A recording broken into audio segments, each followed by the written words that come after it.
Pourquoi changer et pourquoi maintenant? Et pourquoi pas, puisqu'on a une élection. Mais je dirais plus simplement qu'il faut d'abord effectivement poser des éléments de bilan. Et donc moi ce que je constate, c'est que les grands projets stratégiques de l'université ces dernières années, que sont par exemple le projet de portail, le projet de fusion avec l'université Saint-Louis, le projet de valorisation de la politique du personnel, ces projets ont mobilisé réellement la communauté, ont mobilisé nos administrations, ont mobilisé nos collègues, vraiment corps et âme, mais je constate que le capitaine de ces projets a mené le navire sur les récifs, puisque, comme vous le savez, vous voyez l'état du portail aujourd'hui, il y a encore beaucoup de travail à faire et j'entends beaucoup de mécontentement. Le projet de fusion avec Saint-Louis vient de se heurter à un malheureux échec, puisque le gouvernement a décidé de ne pas poursuivre l'aventure la semaine dernière, après 3 ans de travail. Et en matière de politique du personnel, je viens d'être informé de certains chiffres liés au burn-out, par exemple, et qui indiquent qu'entre 2013 et 2017, le nombre de burn-out a été multiplié par 10. Donc je pense que face à ce bilan, un changement est absolument nécessaire, et il est nécessaire aujourd'hui. Mais pour faire quoi? Voilà la question. Donc moi ce que je propose effectivement, c'est un plan d'investissement clair sur les 3 objectifs que j'ai indiqués tout à l'heure, et qui amène aussi des propositions très concrètes.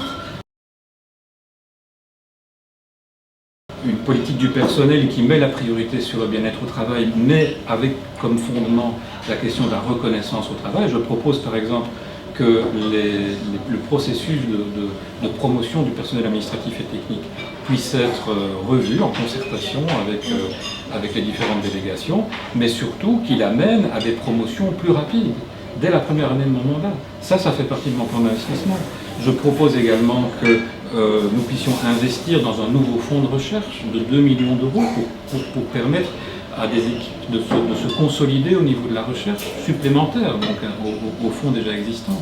Je propose d'améliorer le processus des années sabbatiques en permettant de vraies années sabbatiques pour les académiques qui supposent une reconnaissance de charge et une décharge complète de cours sans surcharger d'autres collègues. Cela fait aussi partie du plan d'investissement. J'ai repéré également qu'il y avait d'énormes tensions en matière d'encadrement et de personnel scientifique temporaire.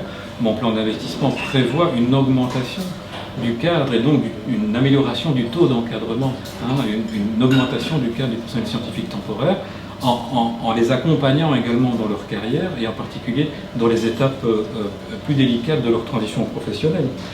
Et au final, je propose également, du point de vue de la politique externe, de restaurer la confiance entre les universités, qui a été mise à mal, il faut le dire, puisque nous nous sommes aliénés certaines universités suite à ce processus de fusion qui malheureusement n'a pas abouti. Et donc moi je propose de restaurer la confiance entre les universités et singulièrement au sein de la communauté française de Belgique pour porter concrètement les intérêts communs de la communauté universitaire et des cliniques, parce que nous avons des intérêts à défendre ensemble entre les universités, et si nous sommes unis sur ces intérêts, nous serons mieux entendus et mieux soutenus par les gouvernements, et nous aurons un meilleur impact sur les majorités qui vont s'annoncer. Donc il y a beaucoup de raisons de changer de recteur maintenant. Merci beaucoup.